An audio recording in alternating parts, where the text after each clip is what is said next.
রাজশাহীর গাঙ্গুপাড়ায় মোহনপুরের দেশ কোল্ড স্টোরেজে সংঘবদ্ধ ডাকাতির ঘটনায় সিআইডি দুজনকে গ্রেপ্তার করেছে। মঙ্গলবার সন্ধ্যায় ঢাকার আশুলিয়া ও গাজীপুরের কোনাবাড়ী থেকে ডাকাত দলের সদস্য সাজিদুল শেখ ও রুবেলকে গ্রেপ্তার করা হয়।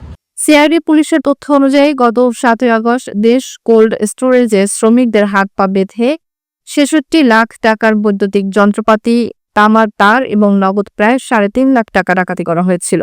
গ্রেপ্তারকৃতদের স্বীকারোক্তির ভিত্তিতে জানা যায়, সিরাজগঞ্জের বেলকুচির বাবা ও ছেলে সাদেক ও হাসান এই ডাকাত দল পরিচালনা করেন। তাদের নেতৃত্বে অন্তত ৫০ জনের একটি দল সারা দেশে কলকারখানা থেকে বৈদ্যুতিক যন্ত্রপাতি ও তামার তার ডাকাতি করে।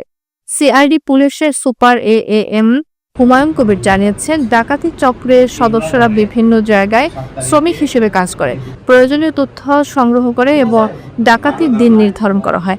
একজন সদস্য একটি ডাকাতিতে ১৫ থেকে ৩০ হাজার টাকা পারিশ্রমিক পান। গ্রেপ্তারকৃতরা আদালতে প্রেরণ করা হয়েছে। রিমান্ড মঞ্জুর হলে আরও জিজ্ঞাসাবাদ করা হবে।